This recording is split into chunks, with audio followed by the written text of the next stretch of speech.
Existen problemas que para su resolución requieren tantos cálculos que hasta sean muchos para una supercomputadora, tantos como para que necesite miles de años en procesarlos. Bienvenidos al mundo de la optimización combinatoria.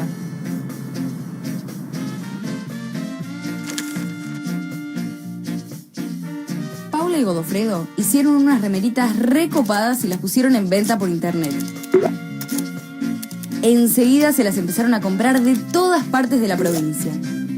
Cuando se quisieron dar cuenta, ya tenían miles de remeritas recopadas vendidas. Y para entregarlas todas, tenían que ir a 20 ciudades. Entonces, se pusieron a armar el circuito que debían recorrer, pasando por todas las ciudades y volviendo a su punto de partida. Enseguida se dieron cuenta de que los costos del viaje variaban mucho, dependiendo de la forma en que hacían el recorrido. Había rutas con muchos peajes, otras que no tenían estaciones de gas, y encima, como había muchas subidas y bajadas, no costaba lo mismo hacer ciertos tramos en un sentido o en el otro. Paula dijo, ya sé, usemos una tabla con los costos entre ciudades para calcular el valor total de cada posible recorrido. Pasada media hora, decidieron abandonar. Llevaban calculadas 14 opciones diferentes y se dieron cuenta de que todavía les quedaban muchísimas más. ¿Hicieron bien en abandonar tan pronto la búsqueda? ¿Les faltaba mucho para revisar todas las opciones? Paula y Godofredo se habían cruzado con uno de los problemas más complejos de la matemática. Se lo conoce como el problema del viajante de comercio.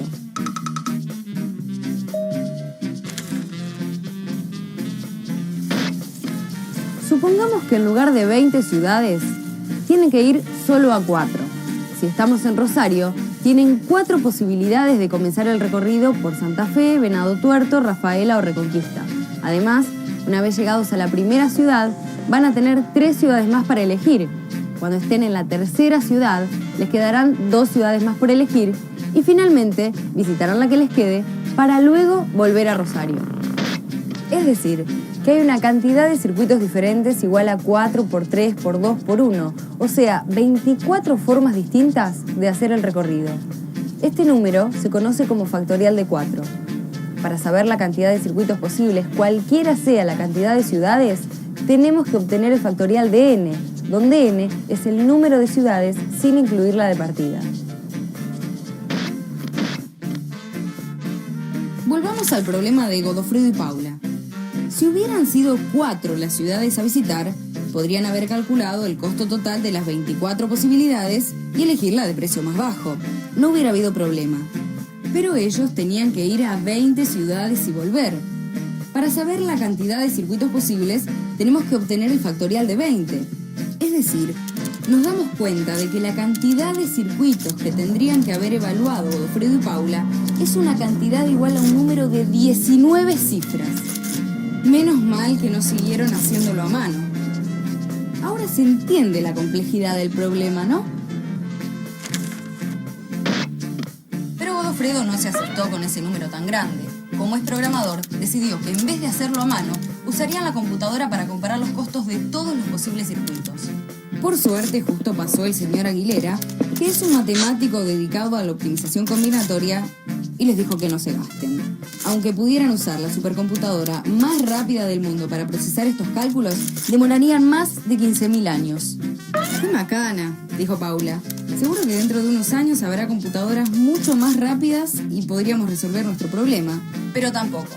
Para que una computadora comparara 20 factorial opciones en pocos minutos, debería ser 1.000.000 de veces más rápida que la actual, y aún así no podríamos hacerlo con 30 ciudades, ya que esa computadora 1.000.000 de veces más rápida que la más rápida de la actualidad, para 30 ciudades tardaría 3 milenios y para 50, 10 a la 20 veces el tiempo de vida del universo. Paula y Godofredo se dieron cuenta de que tenían que encontrar un método más eficiente que el de chequear todas las posibilidades. La optimización combinatoria, como rama de la matemática, ofrece formas de analizar este tipo de problemas más profundamente y encontrar propiedades específicas. Estas propiedades son utilizadas para el diseño de técnicas de resolución llamadas algoritmos, que los resuelven en tiempos razonables, o al menos, si no encuentran la mejor de las opciones, brindan una que no está muy lejos de ser la mejor.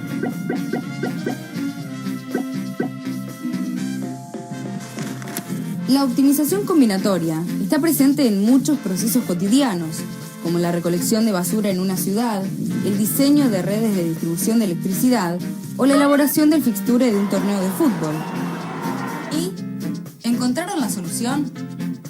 Ahora cuando alguien te diga que tiene una computadora que hace todo en 2 segundos, ¿qué vas a responder?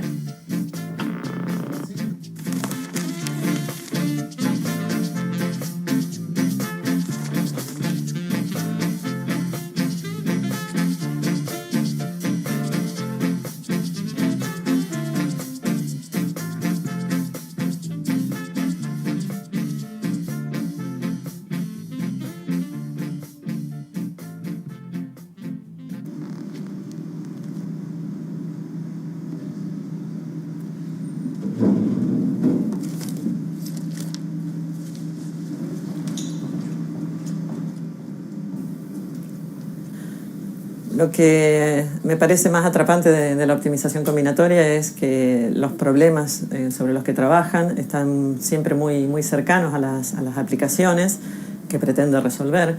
Y por otro lado se pueden modelar como problemas muy sencillos de entender, que cualquier persona sin conocimientos matemáticos puede entender el problema, puede entender de qué se trata y qué es lo que se pretende encontrar.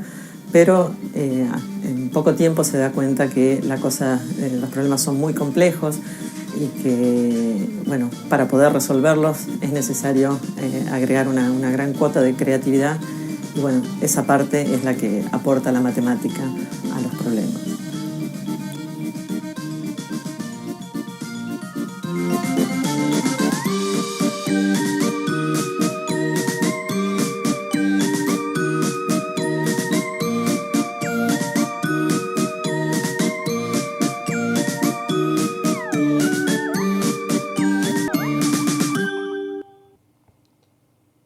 Bueno, como pueden ver, entonces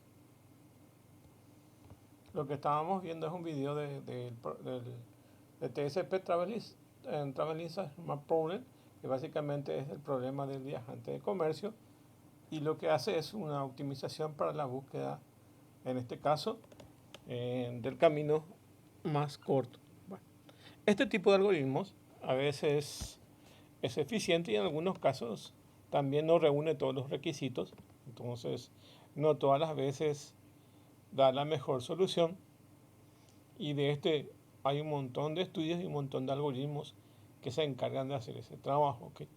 Acompañado a esto vamos a ver lo que es las búsquedas, ¿okay? Y luego voy a mostrarles también videos de eso. ¿Okay?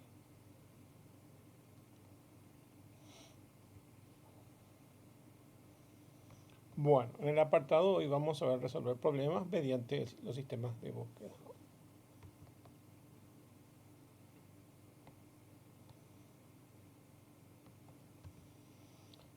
Bueno,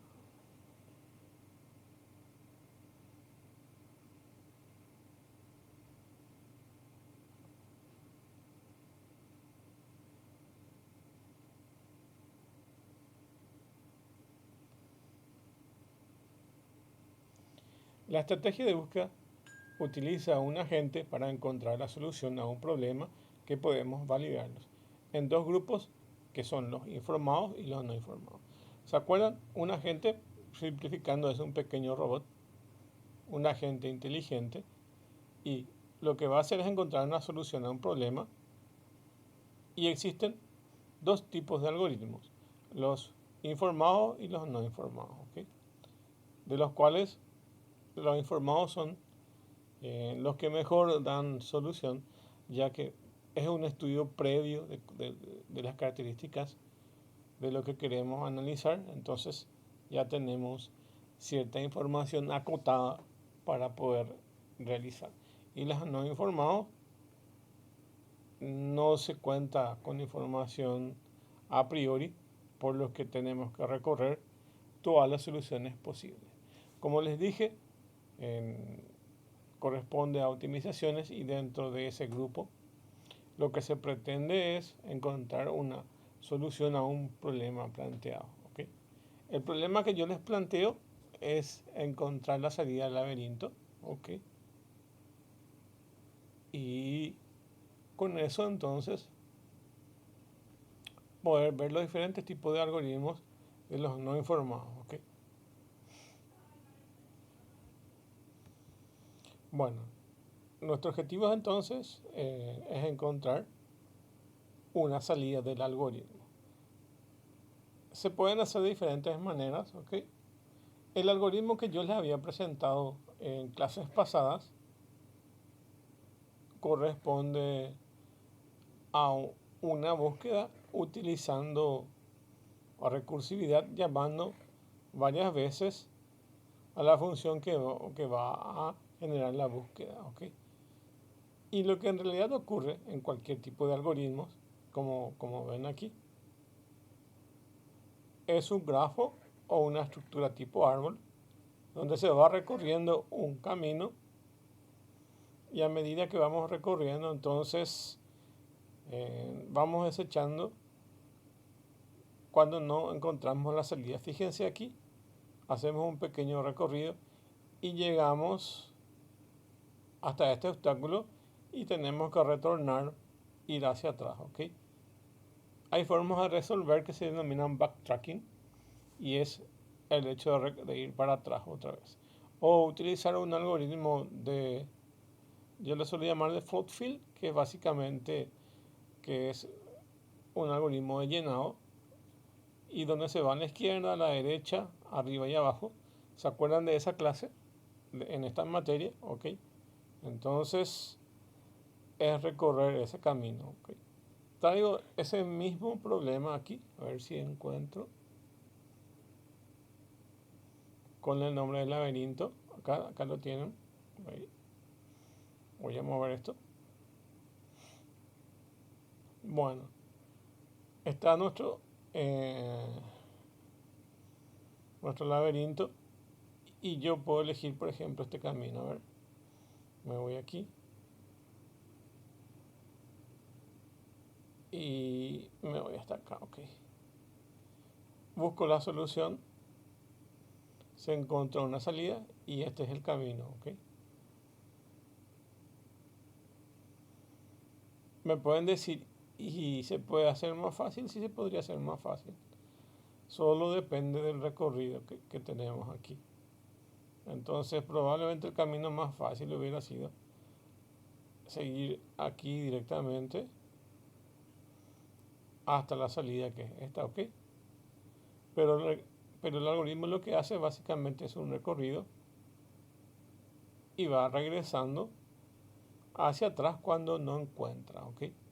Esto, como es recursivo, es automáticamente el movimiento arriba, abajo, izquierda, derecha, y le ponemos las condiciones de salida y cuando encuentra una salida va a llegar hasta este punto. ¿Ok? Y si no encuentra, evidentemente nos va a informar. Voy a generar otro laberinto. De vuelta volví a colocar en este archivo HTML dentro de esta semana. Entonces, para que puedan seguir viendo cómo funciona este tipo de algoritmo. ¿Ok? Va a buscar una salida, se encuentra esa salida. Coincidentemente dice buscar salida. Y nuestra clase de hoy hablamos específicamente de búsqueda. ¿Ok? Búsqueda de soluciones. ¿Ok?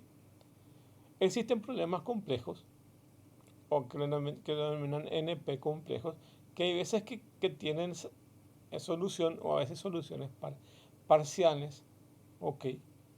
Y no son totales. ¿Ok?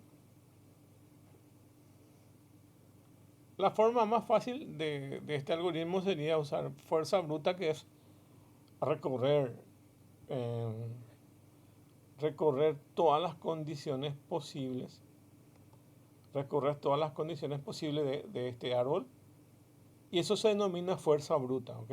Podemos recorrer por fuerza bruta. ¿Ok? Pero recorrer en fuerza bruta. ¿Ok?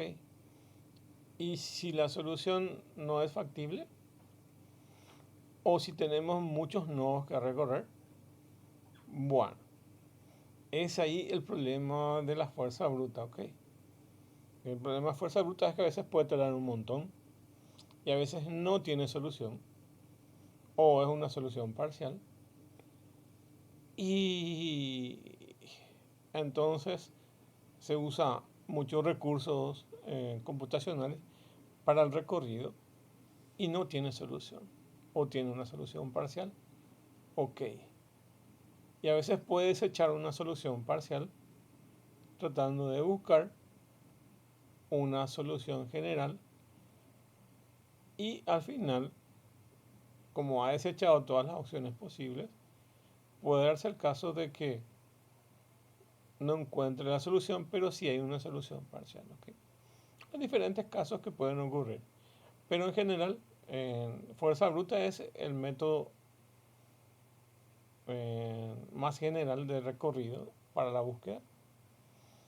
Implica recorrer todo el árbol.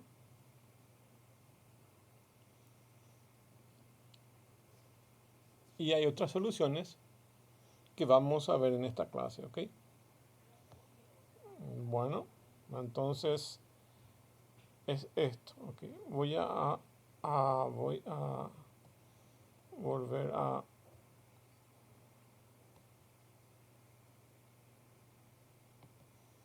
nuestro laberinto. Vamos a volver a nuestro laberinto, ¿ok?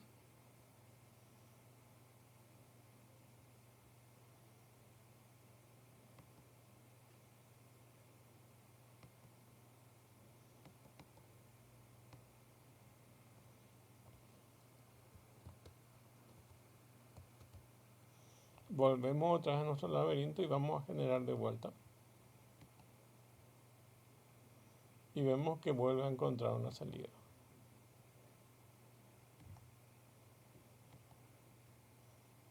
Ahora, evidentemente, probablemente aquí no haya salida. No encontró una salida, ¿ok? Porque, evidentemente, ahora no existe una forma de poder llegar porque está bloqueada la salida, ¿ok? Esta es nuestra salida y podemos empezar aquí y vamos a terminar aquí.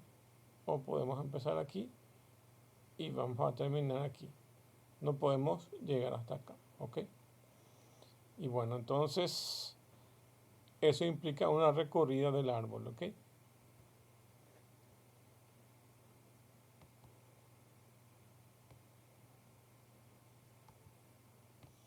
Bueno, entonces este recorrido de este árbol se traslada a este tipo de estructura donde básicamente recorremos ciertos sectores y nos encontramos con un obstáculo y tenemos que regresar. Fíjense, empezamos aquí, nos vamos hasta acá, llegamos aquí, no hay salida, tengo que retroceder. Retrocedo aquí, me voy en esta dirección, luego me voy en esta dirección, aquí no encuentro salida, entonces tengo que retroceder, hago backtracking, ¿ok? Luego me voy aquí, no hay solución, tengo que retroceder, me voy aquí. En algunos casos también se llaman corte y poda, donde básicamente se recorre el árbol y se van desechando los caminos que no son eh, los que tienen la salida, ¿ok? Entonces, corte y poda. Entonces, vamos podando el árbol, cortando nuestro árbol, donde no encontramos salida, ¿ok? Bueno, también se usan este tipo de grafos en programas tipo Prolog. Prolog es un lenguaje que se utilizaba como programas de lenguajes eh, orientados a inteligencia artificial, ¿ok? Son programas de lógica donde se usa una definición declarativa, entonces se escribe ahí ciertas proposiciones lógicas y el algoritmo genera este tipo de árbol y va recorriendo este árbol para encontrar la salida. Digo, para encontrar la respuesta a nuestra proposición lógica, ¿ok? Eso se usa mucho y tiene un árbol como este internamente. Eso asegura que nuestro algoritmo sea corto y podamos explicarles en un lenguaje casi narrado, y lo que genera es entonces es una recorrida a un árbol, ¿ok?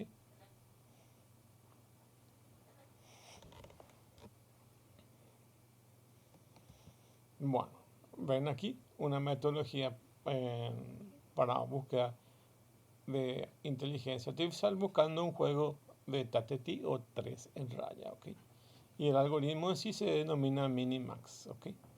Esa es la estrategia que utiliza este algoritmo para encontrar la respuesta al juego de Tic-Tac-Toe, ¿ok? O Tateti o 3 en raya, ¿ok?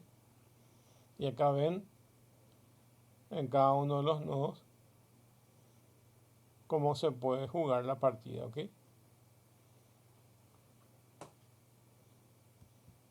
Bueno, lo que vamos a ver son cómo resolver problemas mediante los sistemas de búsqueda, y vamos a ver que estos se definen con un estado inicial, que es el primer estado en que se encuentra el agente. En nuestro caso de encontrar el laberinto es el punto inicial donde se va a encontrar nuestra agente, ¿ok? Después hay una función sucesor y genera a partir de ese estado inicial. Luego hay un test objetivo que determina si los estados son objetivos, es decir, que conducen a una solución. Y D es el costo del camino, cuánto toma llegar a la solución. Hay veces que podemos tener diferentes opciones de salida, pero nos gustaría utilizar la que tiene menor costo. Entonces vemos cuáles son los costos del camino, ¿ok? Entonces, hay veces que las soluciones son parciales, pero el costo es mínimo y nos quedamos con eso. O hay veces que la solución es bastante compleja y el costo es bastante alto, entonces nos convendría tener una solución parcial con costo mínimo, ¿ok? O hay veces que tenemos todas con las mismas posibilidades, pero nos convendría obtener el camino que sea más óptimo para resolver el problema. Entonces, es la que generamos menor esfuerzo, ¿ok? En su recorrido, evidentemente. Para resolver este tipo de problemas mediante búsqueda, existen diferentes tipos de búsqueda no informadas. Vamos a concentrarnos en las no informadas, ¿ok?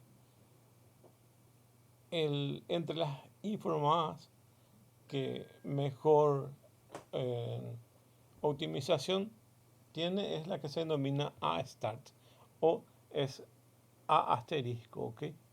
Esa es la que tiene mejor resolución, ¿ok? Bueno, entre las que no son informadas, vamos a ver estos que están acá. Primero en anchura, primero en profundidad, profundidad limitada, entre otras, que a continuación vamos a hablar de esas características de estas búsquedas y su funcionamiento, ¿ok? El término significa que ellas no tienen información adicional, estamos hablando de las no informadas, acerca de los estados más allá de lo que proporciona la definición del problema. Todo lo que ellas pueden hacer es generar sucesores y distinguir entre un estado objetivo de otro que no lo es, ¿ok? Eso es lo que puede hacer este tipo de búsquedas no informadas, ¿ok? Existen 6 tipos de búsquedas no informadas que vamos a detallar a continuación, y son las que vamos a explicar en la clase de hoy. Uno se denomina búsqueda primero en anchura, otro se denomina búsqueda primero en profundidad, otro es búsqueda primero en profundidad con profundidad limitada, búsqueda de costos uniformes, búsqueda con profundidad limitada y búsqueda bidireccional, ¿ok? Entonces esas son las que vamos a ir viendo. Bueno, para entender esto vamos a ir explicando y vamos a mirar el gráfico para entender. La búsqueda primero en anchura es una estrategia sencilla en la que se expande primero el nodo raíz. A continuación se expande todos los nodos sucesores del nodo raíz y después sus sucesores, ¿ok? Etcétera. En general se expanden todos los nodos a una profundidad en el árbol de búsqueda antes de expandir cualquier nodo del próximo nivel. Entonces se extiende básicamente en toda su extensión en un nivel y luego pasa al siguiente. Entonces se extiende estando en un mismo nivel a todos los nodos que se pueda expandir. Termina eso y va al siguiente nivel. Se expande de vuelta a todos los nodos dentro de ese mismo nivel. Termina eso y así sucesivamente va incorporando otros niveles. Entonces va creciendo eso en anchura, ¿ok? Vamos a ver acá en el gráfico. Tenemos el nodo inicial que es A, luego bajamos a un nivel que es el primer nivel, podemos llamarlo acá, y en ese mismo nivel tenemos dos nodos, ¿ok? Y recorremos de A a B, de B a C, ¿ok? Ya no hay más nodos en ese nivel, podemos continuar aquí abajo, ¿ok? Y de ese volvemos, de este nodo podemos volver a recorrer. De aquí nos vamos acá y acá. Aquí ya no encuentra más nodos que recorrer en este nivel. Bajamos un nivel más y vamos recorriendo todo. Entonces se puede ver cómo vamos a recorrer en anchura, ¿ok?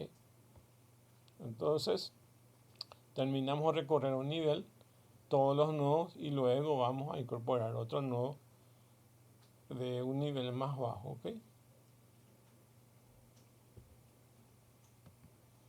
Que es el próximo nivel.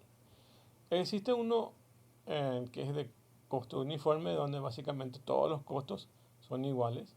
Entonces dice, la búsqueda primero en anchura, que es esta que estábamos viendo aquí, es óptima cuando todos los costos son iguales, que es exactamente el recorrido que estábamos haciendo aquí en este gráfico, ¿ok? Cuando todos los costos son iguales, porque siempre se expanden el nodo no expandido más superficial. Con una extensión sencilla podemos encontrar un algoritmo que es óptimo con cualquier función de costo. Una vez de expandir el nodo más superficial, la búsqueda de costo uniforme expande el nodo n con el camino de costos más pequeño. Notemos que si todos los costos son iguales, es idéntico a la búsqueda primero en anchura. ¿Ok? Entonces, a este nodo se lo llama búsqueda de costo uniforme, y hay casos que tienen la misma forma de la que ya vimos, que es búsqueda en anchura, cuando la búsqueda de este costo uniforme se expande todos los nodos n con con el mismo costo. ¿Ok?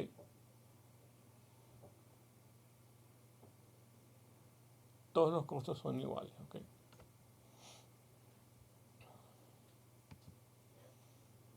Acá tenemos un ejemplo de búsqueda con costos uniformes. Se basa en desarrollar con el nodo que tiene menor costo. ¿Ok? Y acá tenemos los valores de los costes.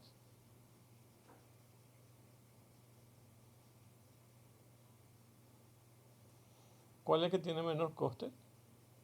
75, 140, 118. Este es el que tiene menor coste. Entonces vamos a seleccionar este que está aquí para su recorrido, para empezar.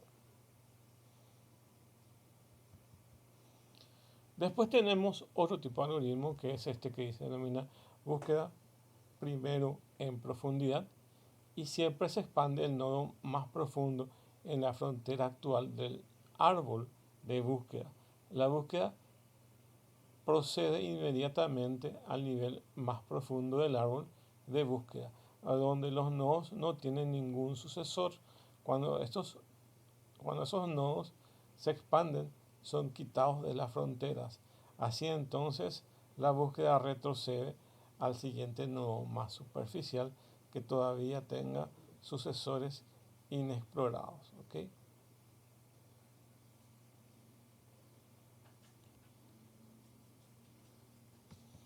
Bueno, aquí tienen en la gráfica cómo es la búsqueda de primero en profundidad. Entonces empezamos en el nodo A, vamos al nodo B, vamos al nodo D, vamos al nodo G y no encontramos la salida de nuestro laberinto. Entonces regresamos, hacemos backtracking, vamos de G a D, de D a B, de D a A. Ok, entonces toda, toda esta sección que ya hemos recorrido, entonces vamos a marcar que no hay salida y nos dirigimos hacia la derecha, ok, y de ahí vamos de vuelta, vamos a C y vamos a entrar en profundidad, C a E a I, ok, no encontramos la salida del laberinto, de I a E, de E a C. Entonces, acá me olvidé este, ok. Bueno, antes de eso me voy hasta E y en E tengo la posibilidad otra vez de recorrer este otro camino. Entonces, de E a J y aquí tengo un obstáculo, no puedo recorrer más. Entonces regreso a E y de E regreso a C.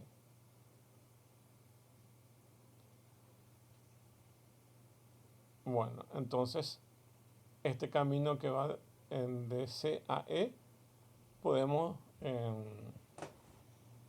marcar como que no es el camino que nos lleva a la salida, entonces desechamos esta opción y verificamos esta, ok. Nos vamos de C a F,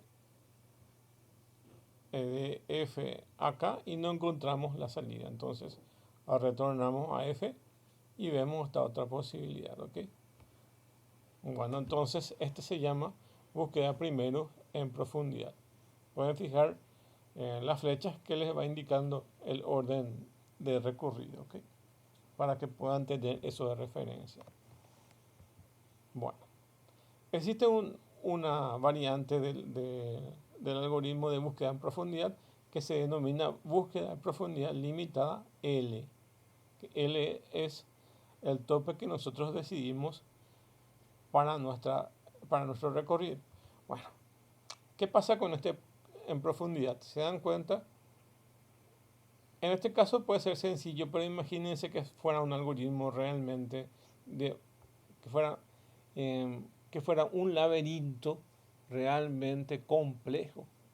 Entonces, la profundidad de esto puede ser casi ilimitada porque no tenemos información del recorrido previo. Entonces, podemos generar unas salidas a medias. Hay veces que las respuestas son yendo hasta lo más profundo de los nodos, pero ¿qué implica eso? A veces es mucho costo eso, mucho costo computacional. Imagínense que el algoritmo que tenga instalado Google Maps para encontrar las rutas más óptimas sea esta de búsqueda primero en profundidad. Y nuestro algoritmo, por ejemplo, está buscando caminos alternativos. Pero ¿y cuál es la profundidad?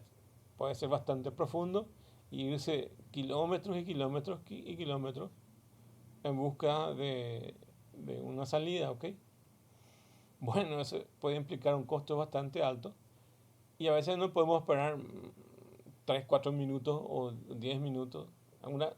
Es una exageración, pero es para ejemplificar con esa que va, evidentemente, nuestro árbol de profundidad puede ser bastante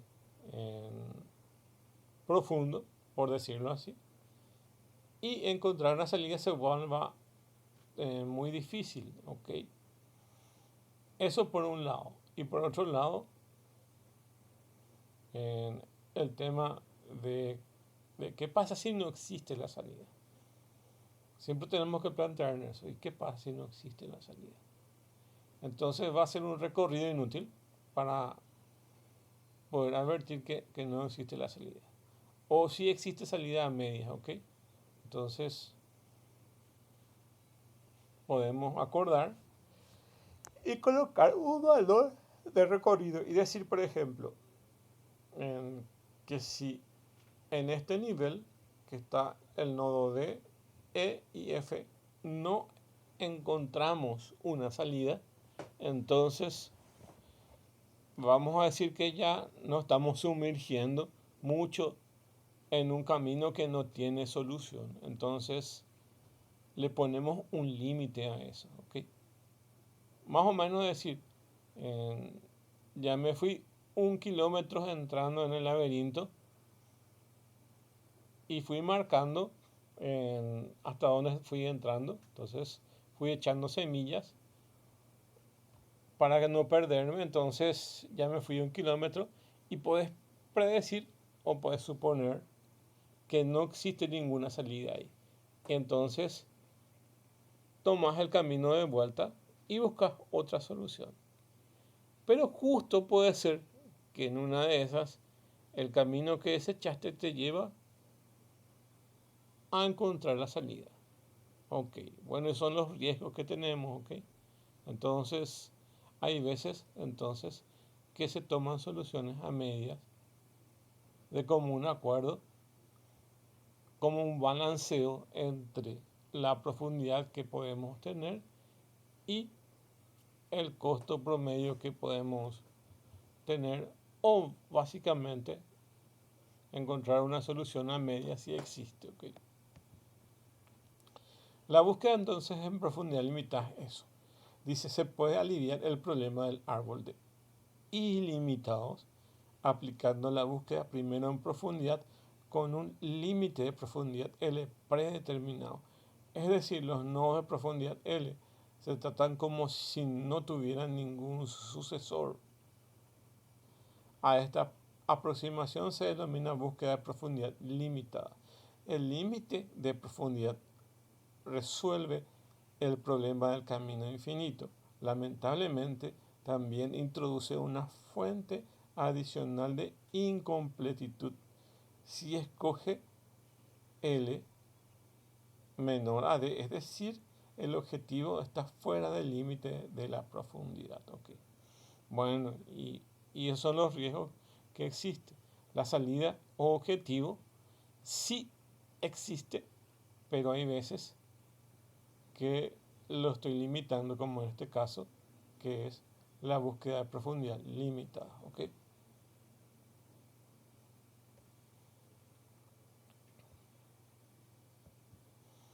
Este es un gráfico donde muestra el recorrido de una búsqueda de profundidad limitada. Entonces, de común acuerdo digo que mi profundidad máxima sea el nivel 4 y los nodos alcanzables son los de color verde y los nodos no alcanzables son los de color lila, ¿ok? Yo solamente llego hasta el nivel 4, pero la salida está en el nodo 10º, pero no puedo llegar hasta ahí porque le puse un límite de recorrido de la búsqueda en profundidad, ¿ok? Solo verifico que recorro 4 nodos. Digo, 4 niveles, quiero decir. Bueno. Existe otro caso que es la búsqueda de primero en profundidad con profundidad iterativa, ¿ok? Que es muy parecida a la que ya vimos, a la última que vimos, que es muy parecida. La búsqueda con profundidad iterativa o búsqueda primero en profundidad con profundidad iterativa es una estrategia general usada a menudo en combinación de búsqueda primero en profundidad, lo cual encuentra el mejor límite de profundidad. Esto se hace aumentando gradualmente el límite, primero 0, después 1, después 2, etc. Entonces, a límites que estamos impuestos aquí, podemos aumentarle más niveles buscando la solución, ¿ok? Entonces, es iterativo hasta encontrar ese objetivo. Esto ocurrirá cuando el límite de la profundidad alcanza D, que es la profundidad del nodo objetivo, ¿ok? Podemos pensar, ¿y qué pasa si bajamos un nivel más? Y luego, ¿y qué pasa si bajamos otro nivel más? No estoy encontrando la solución. ¿Y qué pasa si bajamos un nodo más? Digo, un nivel más, ¿ok? Esta es la búsqueda primero en profundidad con profundidad iterativa. Con iteración 1, con iteración 2, 3 y 4. Ok. Entonces voy bajando en profundidad. Ok.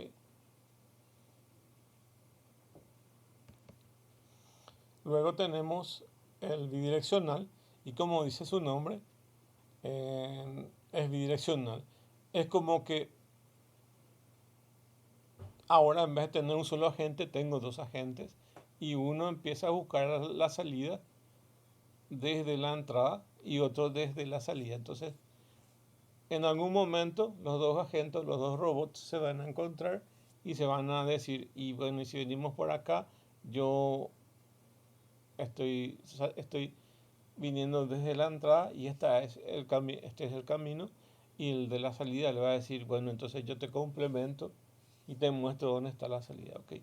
Entonces, son dos agentes que van por diferentes caminos en la búsqueda de la solución. Y dice, la idea de esta búsqueda bidireccional es ejecutar dos búsquedas simultáneas, una hacia adelante desde el estado inicial, que es nuestro nodo inicial, y la otra es hacia atrás desde el objetivo. Entonces, desde el final se va a encontrar con el que empieza en el inicial. ¿Okay?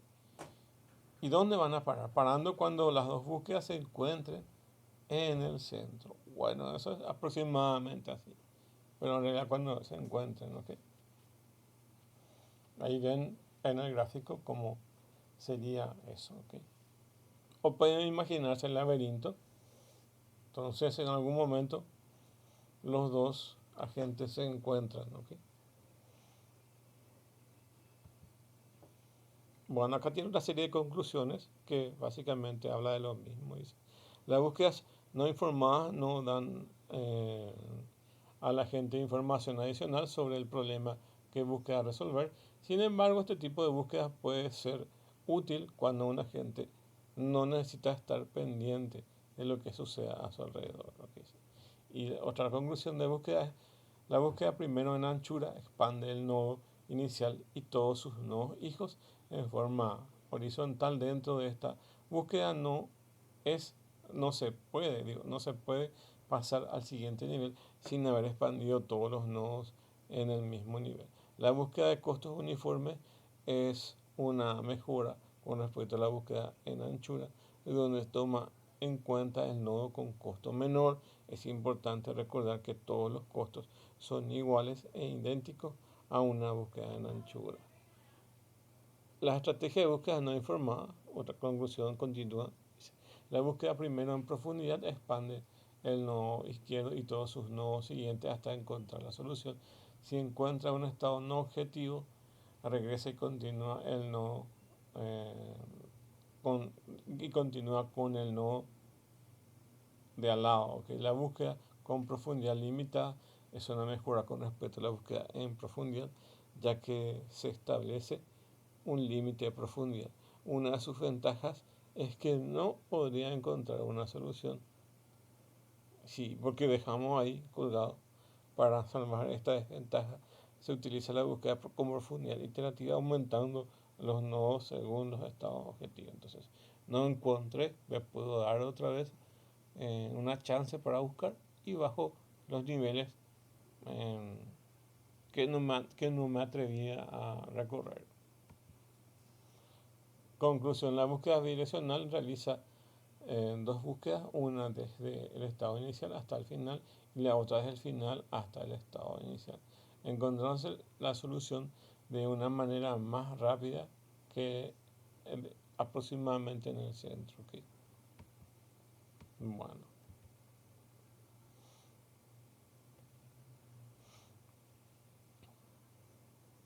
De este tipo de búsqueda. Métodos como algoritmo primero el mejor, algoritmo A estrella, algoritmo Minimax y el método alfa beta. Algo que me falta incluir acá, que estos métodos corresponden a los que son búsquedas informadas, ¿ok? Las que estuvimos viendo son búsquedas no informadas. De entre ellos el A star o A estrella es el mejor, ¿ok? Se utiliza mucho en juegos, ¿ok? En Pac-Man y otros. Vean un poco en informaciones cuáles son los métodos que tiene Pac-Man. Creo que es el A estrella, ¿ok?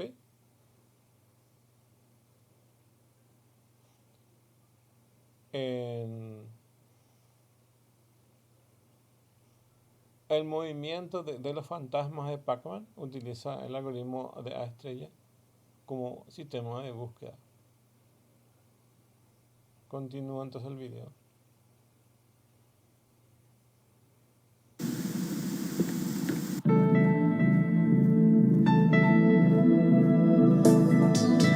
Búsqueda heurística. Los métodos de búsqueda heurística están orientados a reducir la cantidad de búsqueda requerida para encontrar una solución. Cuando un problema es presentado como un árbol de búsqueda, el enfoque heurístico intenta reducir el tamaño del árbol cortando nodos poco prometedores. La heurística no garantiza que siempre se tome la dirección de la búsqueda correcta. Por eso, este enfoque no es óptimo, sino suficientemente bueno. Dado esto, se implementan métodos.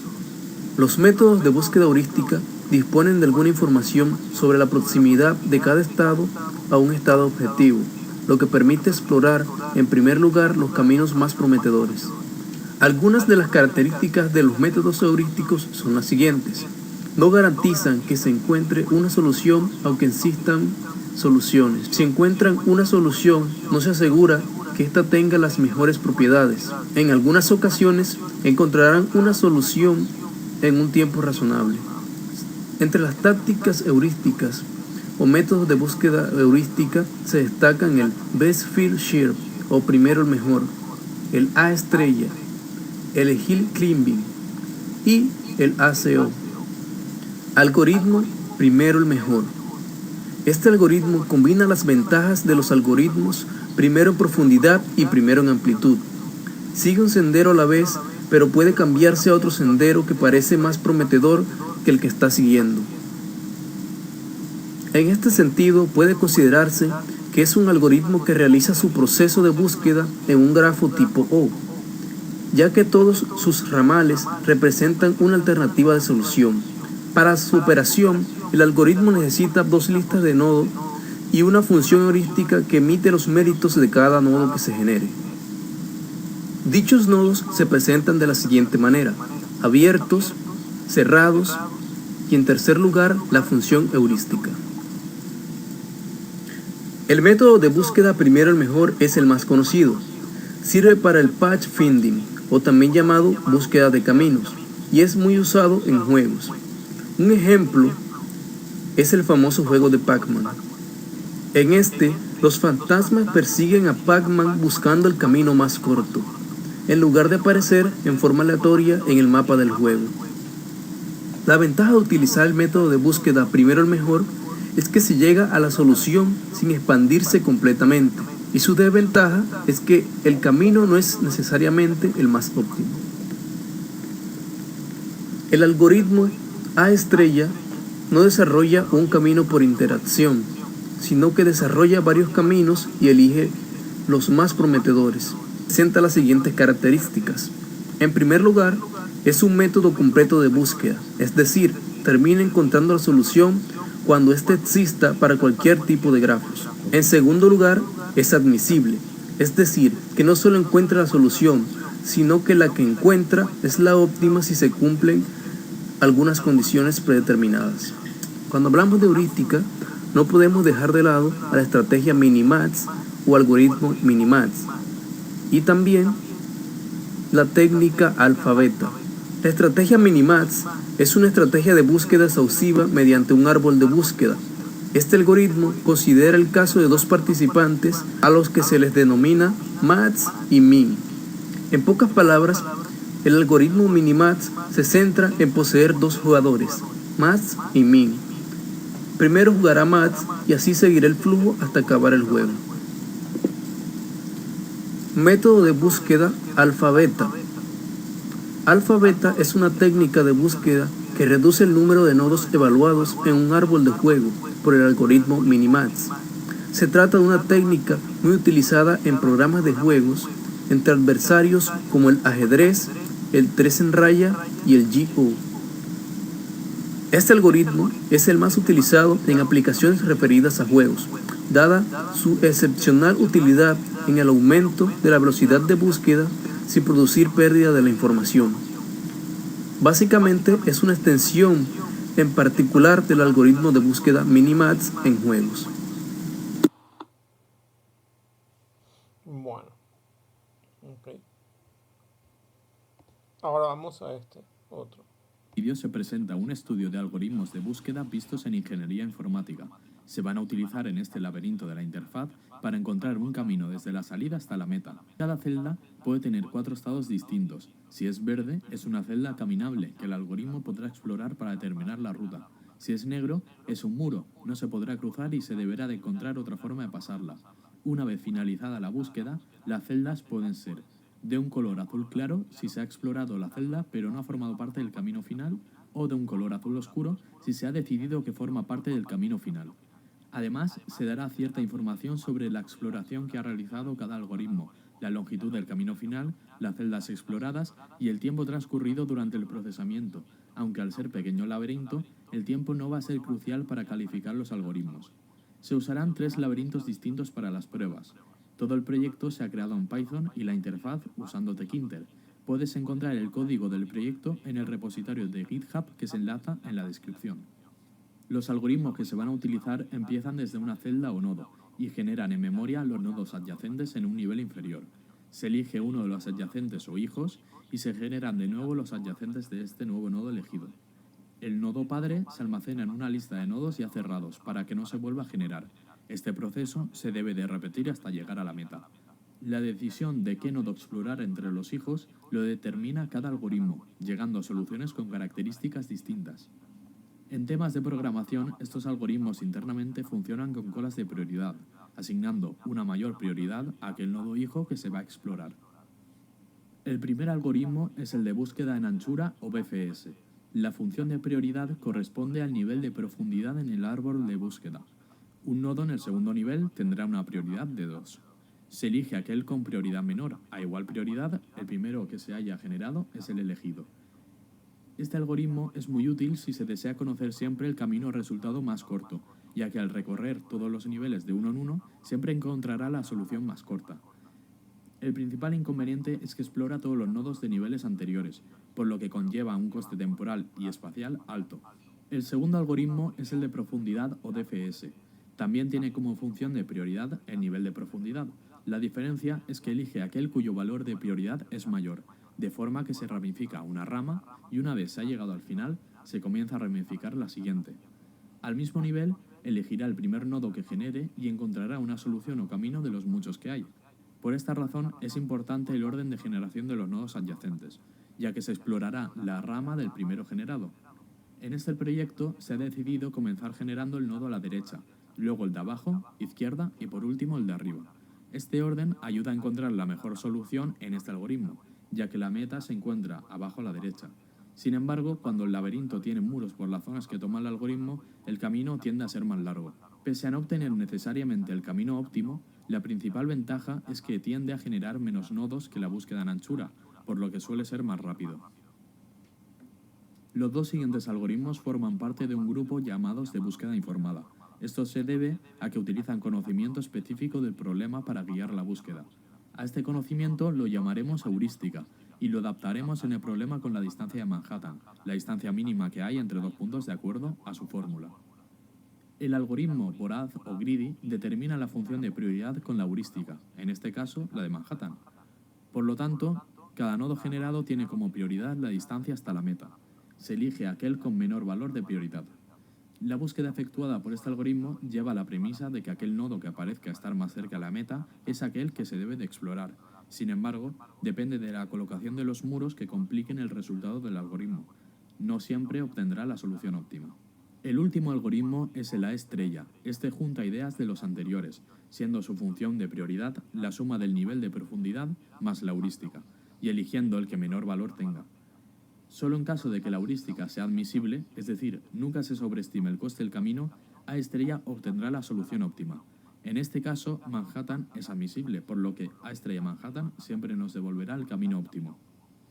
Gracias al ajuste en su función, se prueban otras ramas en caso de que aquella que se está explorando aumente demasiado en valor.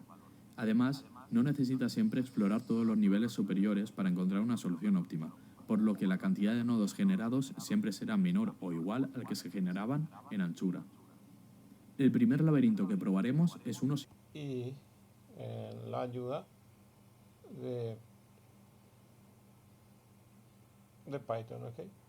Entonces, un ejemplo de TCP, problema del viajante de comercio. Responde la pregunta a una lista de ciudades y las distancias entre un par de ellas. ¿Cuál es la ruta más corta posible para visitar una ciudad exactamente una vez y finalizar de regreso a la ciudad de origen? Este problema se lo conoce como NP duro o NP hard dentro de la optimización combinatoria. Entonces es un problema de optimización combinatoria. ¿Está bien?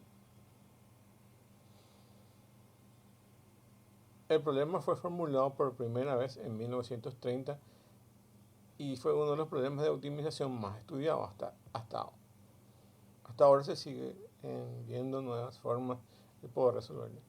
Es usando como prueba de muchos de los métodos de optimización. El TCP tiene diversas aplicaciones aún en formulación más simple, tales como la planificación, la logística, la fabricación de circuitos electrónicos, etc. Son todas las aplicaciones y más que se pueden dar. Un poco modificado aparece el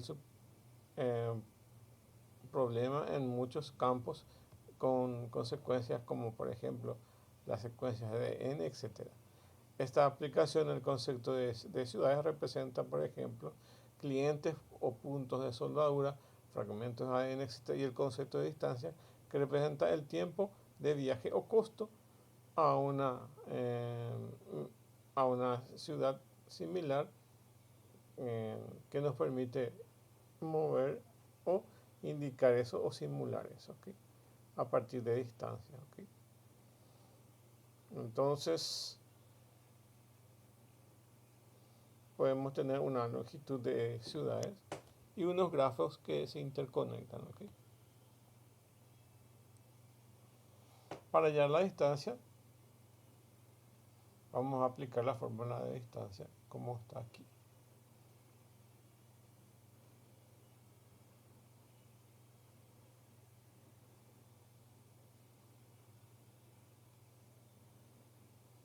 Y tenemos 5 ciudades y con las 5 ciudades tenemos aproximadamente 120 que va a ser nuestra combinatoria y que va a ser el número de ciudades que son exponencialmente expuestas a la combinatoria, así que se pueden combinar hasta 100 veces, 120 veces. Okay.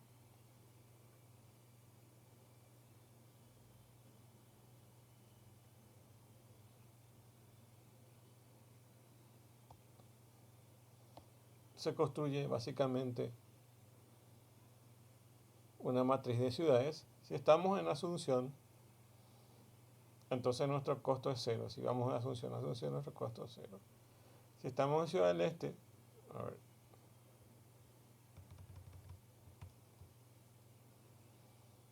y nos movemos a Ciudad del Este, es 0 el costo. Y de Asunción a Ciudad del Este son estos los costos. ¿Okay? O sea, nos muestra aquí, en esta tabla, Asunción, Ciudad del Este, este es su costo. Asunción, Encarnación, este es su costo. Asunción, Paraguarí, este es su costo. O Paraguarí, Asunción, igualmente. ¿Okay? Bueno, resumiendo, esta es la distancia que recorre entonces. Ahí, voy a achicar esto.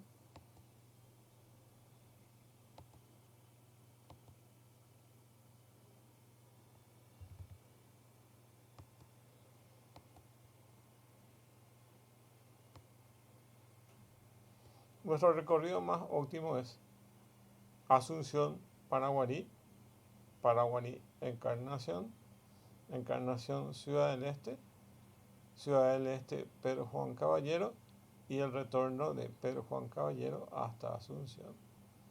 Ok.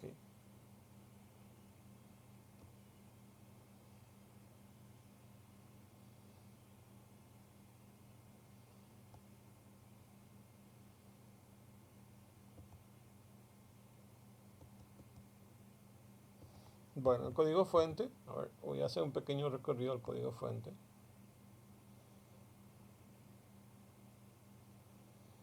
Vamos a usar librerías NumPy para manejo de datos tipo array, Iteratus para el recorrido, y vamos a usar el tabulate para colocar esa tabulación. Entonces aquí colocamos la latitud y longitud de la ciudad de Asunción, la latitud y longitud de Ciudad del Este, las posiciones X y serían, esto se puede quitar de un GPS, esto es la posición de cada una de las ciudades, ¿okay? Entonces, estas son las ciudades, listamos las ciudades, ¿okay? Y le colocamos acá, vemos la cantidad de ciudades que tenemos por recorrer y guardamos en un ciudades. Y la distancia es esa fórmula que tienen allá. Colocamos todos ceros primeros en todas las ciudades y luego empezamos a recorrer las ciudades, ¿ok? Y evidentemente hallamos el cálculo de distancias que está escrita en esa fórmula. Y ahí tenemos entonces el array o vector de matriz o lista de matriz, lista de las distancias de recorrido, ¿okay? Y acá calculamos el total de recorrido y vamos a ir sumando el recorrido. Eso nos va a devolver en total distancia. Distancia es total lo que hay en distancia más su recorrido y vamos sumando el recorrido. Y acá aplica fuerza bruta para ver cuál es el camino más corto, ¿verdad? Que es otra posibilidad, ¿ok? Y luego muestra, va a hacer las permutaciones. Entonces va a ir mezclando las ciudades y va a buscar cuál es la que tiene el camino más corto, ¿okay? De recorrido. Y va a retornar ese camino, ¿okay? Entonces el mejor recorrido va a aplicar fuerza bruta para poder colocar. Y le vamos a pasar la distancia.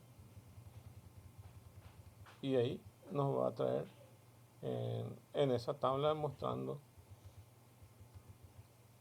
los datos y luego vamos a ver también en el gráfico la conexión de las ciudades que son estas, ¿okay?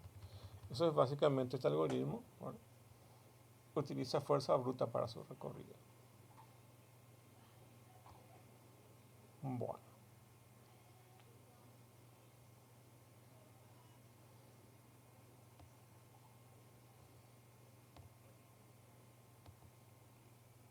Bueno, para solucionar el problema de los laberintos, será necesario tener conocimientos básicos acerca de los árboles binarios y sobre alguno de los recorridos que existen. En este caso utilizaremos el recorrido preorden y la lógica del recorrido consiste en primero recorrer el nodo padre, después el nodo izquierdo y finalmente el nodo derecho. Esa va a ser la Para forma el de modelado recorrido de que nuestro tiene. problema tendremos lo siguiente. Los vértices van a representar cada vuelta y cada cruce que existe en nuestro laberinto. Las aristas van a ser los distintos caminos y tendremos un nodo de partida que le llamaremos nodo rey y un nodo destino.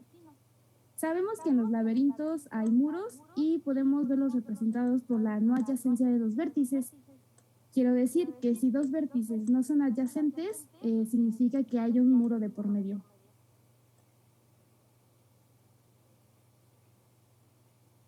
En la idea general tenemos que el laberinto es la gráfica, los círculos son los vértices y estos están conectados por los aristas, que son pues los caminos. El nodo azul es el nodo padre o el rey, que es el primero que aparece. Es el que marca el inicio. Y el nodo verde es el final del laberinto o el destino. Se ve en la imagen que acomodamos la gráfica como un árbol y posteriormente hacemos el recorrido en posorden desde el nodo azul, tratando de llegar al nodo verde, eliminando los caminos que se cierren.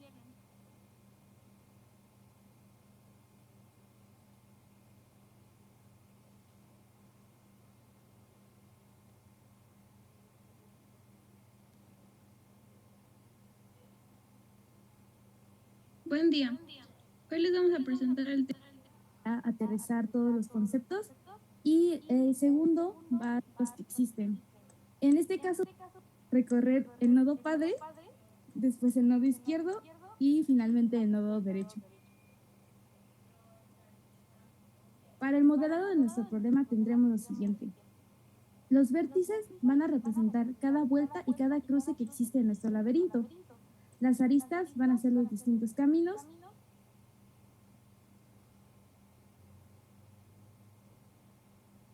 Buen día. Hoy les vamos a presentar el tema.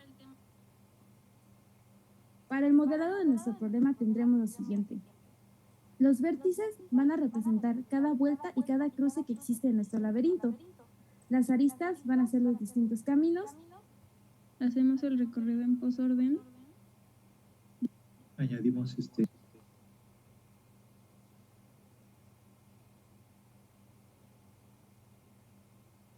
Buen día.